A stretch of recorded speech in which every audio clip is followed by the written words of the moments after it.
ഇന്ന് നമ്മളിവിടെ ഒരു മാങ്ങാക്കറി ഉണ്ടാക്കാൻ പോവുകയാണ്. മാങ്ങ ഒഴിച്ച് കറി. അപ്പോൾ അതിന് വേണ്ടി ഞാൻ എടുത്തേക്കുന്ന മാങ്ങ, ചെറിയ ഉള്ളി, പച്ചമുളക്, വെളുത്തുള്ളി. ഇനി തേങ്ങ ആവശ്യത്തിന് നമുക്ക് അരയ്ക്കാനെടുക്കാം. നമുക്ക് ആവശ്യമുള്ള തേങ്ങ എടുത്ത്, പിന്നെ ഈ വെളുത്തുള്ളി, 2 ചെറിയ ഉള്ളിയും കൂടി ഇട്ട് നമുക്ക് അരയ്ക്കാം. ഇതരയ്ക്കാൻ ആവശ്യം. പിന്നെ ചെറിയ ജീരകം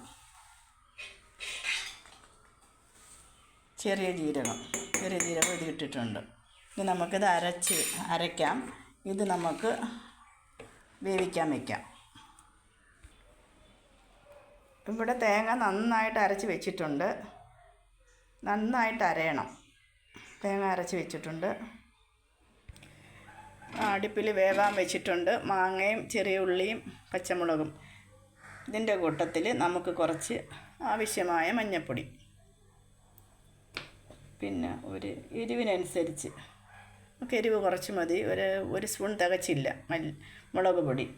ഇതിൻ്റെ കൂടെ കുറച്ച് ഉപ്പും ചേർത്തിട്ടുണ്ട്. ഞാൻ കുറച്ച് കറിവേപ്പിലയും കൂടി ഇടുകയാണ്.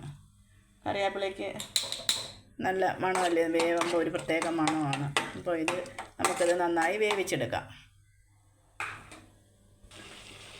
മാങ്ങ വെന്തുടഞ്ഞിട്ടുണ്ട്. ഇനി നമുക്ക് ഇതിനകത്തേക്ക് അരച്ച് വെച്ചേക്കുന്നത് ഒഴിക്കാം. അരച്ച് വെച്ചേക്കുന്നതിനകത്തോട്ട് ഒഴിച്ച് വെള്ളം അവരവർക്ക് ആവശ്യത്തിനനുസരിച്ച് നീട്ടി വേണമെങ്കിൽ നീട്ടി ഒഴിക്കാം, കുറുകിയിരിക്കണമെങ്കിൽ കുറുകിയിരിക്കാം. നമുക്കിങ്ങനെ ഈ പരുവമാണ്. ഇത് തിളയ്ക്കട്ടെ. തിളച്ചതിന് ശേഷം നമുക്കിതിനകത്തേക്ക് കടുക് വറുത്തൊഴിക്കാം. അപ്പോൾ കടുക് വറുക്കാനുള്ള എടുത്ത് വെച്ചിട്ടുണ്ട്. അത് അടച്ച് വെച്ച് വേവിക്കും. ഇനി നമുക്കിതിനകത്തേക്ക് കടുക് വറുത്തൊഴിക്കാം. അതിന് വേണ്ടി പാത്രം വെച്ചു. ഞാൻ അതിനകത്ത് കുറച്ച് എണ്ണ ഒഴിച്ചു.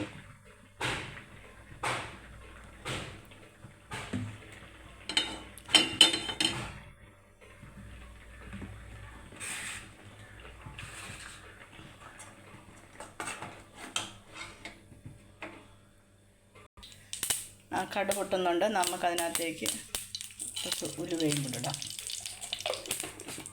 ഉലുവ പൊട്ടി.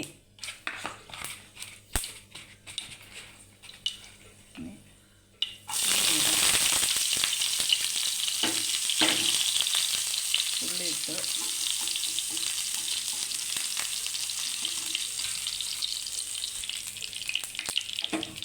മൂത്തിട്ടുണ്ട്.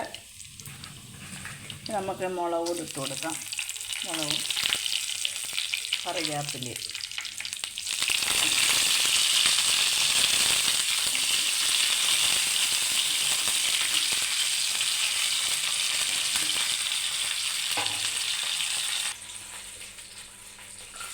ഇത് നമുക്കിതിനകത്തോട്ട് ഒഴിച്ച് കൊടുക്കാം. കടുക് വറുത്തത് ഇത് ചോറിൻ്റെ കൂടെ ഇന്ന് നമുക്കൊഴിക്കാൻ.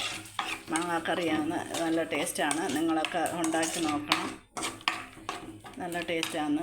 ഞാൻ അരമുറി മാങ്ങ എടുത്തോളൂ. നല്ല പുളിയുള്ള മാങ്ങയായതുകൊണ്ട് നല്ല ടേസ്റ്റാണ്. ഉണ്ടാക്കി നോക്കുക. അങ്ങനെ മാങ്ങാക്കറി റെഡി ആയിട്ടുണ്ട്.